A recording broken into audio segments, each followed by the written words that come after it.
नमस्कार साथियों, पहले दूसरे और तीसरे चरण का जो चुनाव है वो संपन्न हो चुका है और यहाँ पर उत्तर प्रदेश में 80 लोकसभा सीटों में से 26 लोकसभा सीटों पर चुनाव संपन्न हो चुका है। तो आज हम अपनी इस वीडियो में बात करेंगे जो 26 लोकसभा सीटों पर जो चुनाव संपन्न हुआ है उसकी जो रणनीति है, उसका जो सर्वे है वो क्या कहता है, उसको लेकर आज हम अपनी इस वीडियो में बात करेंगे। इन 26 लोकसभा सीटों में से इंडिया गठबंधन कितनी सीटें जीतने जा रहा है और एनडीए गठबंधन कितनी सीटें जीतने जा रहा है। तो जैसा कि आप सभी लोगों को पता है कि उत्तर प्रदेश की 80 लोकसभा सीटें हैं और 80 लोकसभा सीटों में जहाँ पर मुख्य लड़ाई सपा और बीजेपी की देखी जा रही है, यानी कि इंडिया गठबंधन और एनडीए गठबंधन के बीच में कड़ा मुकाबला देखने के लिए हमें मिल रहा है। तो आज हम बात करेंगे ऐसी 26 लोकसभा सीटों को जहां पर मतदान संपन्न हो चुका है, कौन और किस लोकसभा सीट पर किसका पलड़ा भारी नज़र आ रहा है।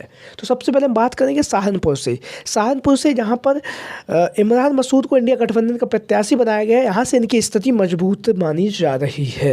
अब हम बात करेंगे मेरठ से जैसा कि आप लोगों को पता है कि समाजवादी पार्टी के द्वारा दलित समाज से आने वाले योगेश वर्मा जी की जो पत्नी थी सुनीता वर्मा जी, उन्हें प्रत्याशी बनाया गया है और उसके साथ ही साथ बीजेपी ने यहाँ से अरुण गोविल को चुनावी मैदान में उतारा है।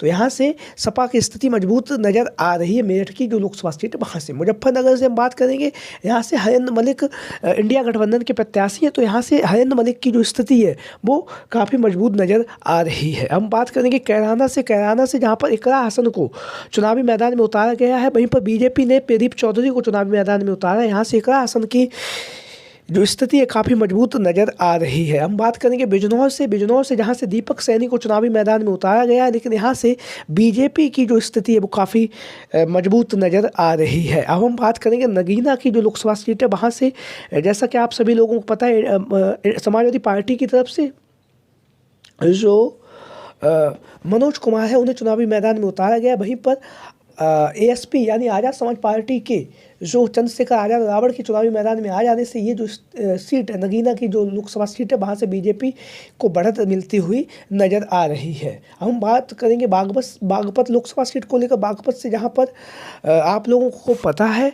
कि समाजवादी पार्टी ने अपने प्रत्याशियों का बदलाव किया। प्रत्याशी के बदलाव के बाद यहाँ से जो स्थिति है वो बीजेपी की मजबूत नज़र आ रही है। गाजियाबाद से जहाँ से आप लोगों को पता है महेंद्र नागर को चुनावी मैदान में उतारा, लेकिन जो गाजियाबाद की लोकसभा सीट है यहाँ से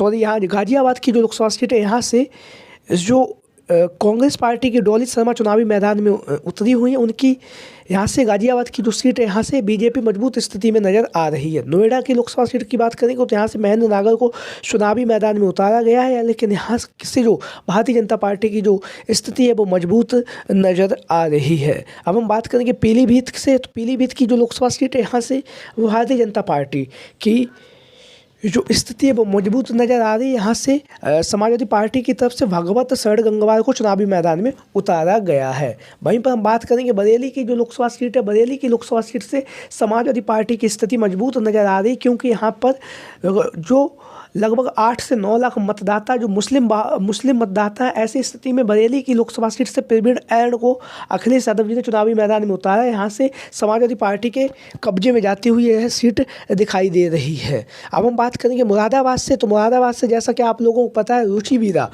बीरा को एफटीएसएन का टिकट काट कर चुनावी मैदान में उतारा गया है और वहीं पर यहाँ से जो भारतीय जनता पार्टी के जो प्रत्याशी थे उनका बीच में ही निधन हो गया। तो ऐसी स्थिति में अगर भारतीय जनता पार्टी यहाँ से जीतती है तब भी यहाँ पर दोबारा मतदान होगा, लेकिन यहाँ की जो स्थिति है वो समाजवादी पार्टी के पक्ष में जाती हुई नज़र आ रही है।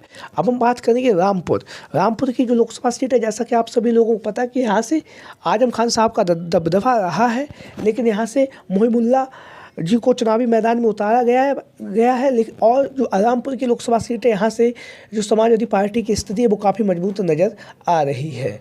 अब हम बात करेंगे बदायूं से। तो बदायूं की जो लोकसभा सीट है यहाँ से शिवपाल सिंह यादव जी के पुत्र आदित्य यादव को चुनावी मैदान में उतारा गया है और आदित्य यादव को समाजवादी पार्टी ने चुनावी मैदान में उतारा। वहीं पर दुर्विजय सिंह साक्य को बीजेपी ने चुनावी मैदान में उतारा है।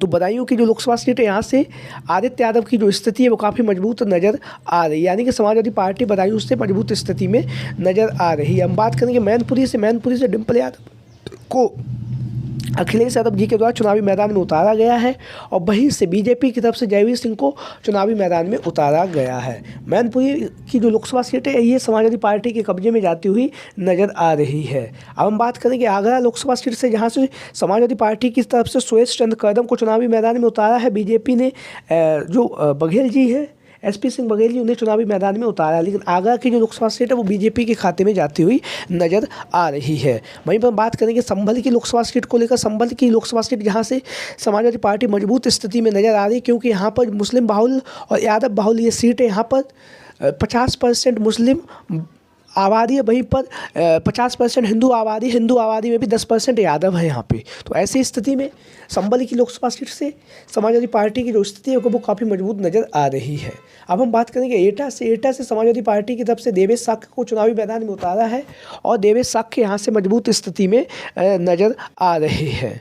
हम बात करेंगे फिरोजाबाद से, तो फिरोजाबाद की जो लोकसभा सीट है वहाँ से अक्षय यादव को चुनावी मैदान में उतारा गया है और फिरोजाबाद से जो भारतीय जनता पार्टी उन्होंने अपना प्रत्याशी में बदलाव किया और नए प्रत्याशी को चुनावी मैदान में उतारा है। तो ऐसी स्थिति में फिरोजाबाद से अक्षय यादव की स्थिति जो है मजबूत नज़र आ रही है, यानी समाजवादी पार्टी के कब्जे में ये सीट जाती हुई नज़र आ रही है। हम बात करेंगे हाथरस की लोकसभा सीट से, जहां से भारतीय जनता पार्टी की तरफ से दिलेश साहब को चुनावी मैदान में उतारा गया है। वहीं पर समाजवादी पार्टी की तरफ से जसबीर बाल्मीकि को चुनावी मैदान में उतारा गया है। तो जो हाथरस की लोकसभा सीट है ये बीजेपी के कब्जे में जाती हुई नज़र आ रही है। अब हम बात करेंगे फतेहपुर सीकरी लोकसभा सीट को लेकर, जो लगातार चर्चाओं का केंद्र बिंदु बनी हुई। यहाँ से फौजी बाबा रामनाथ सिंह सिकरवार को इंडिया गठबंधन का प्रत्याशी बनाया गया है और ये यहाँ से मजबूत स्थिति में नज़र आ रही है।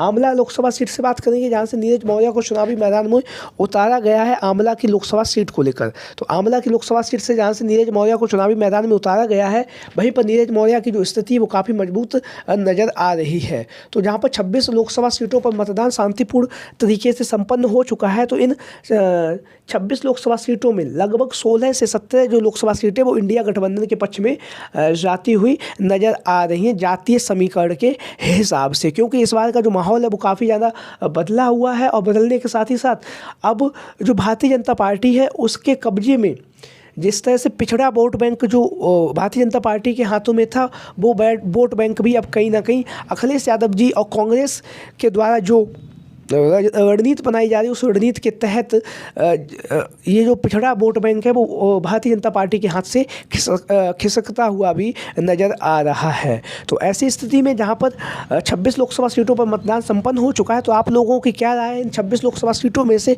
इंडिया गठबंधन उत्तर प्रदेश की कितनी लोकसभा सीटें जीतने जा रहा है? तो सभी साथी कमेंट बॉक्स के माध्यम से अपनी राय जरूर दें। इसके साथ ही साथ जो भी साथी चैनल पर पहली बार आए हैं वो चैनल को सब्सक्राइब करें, वीडियो को लाइक करें। जय हिंद, जय भारत।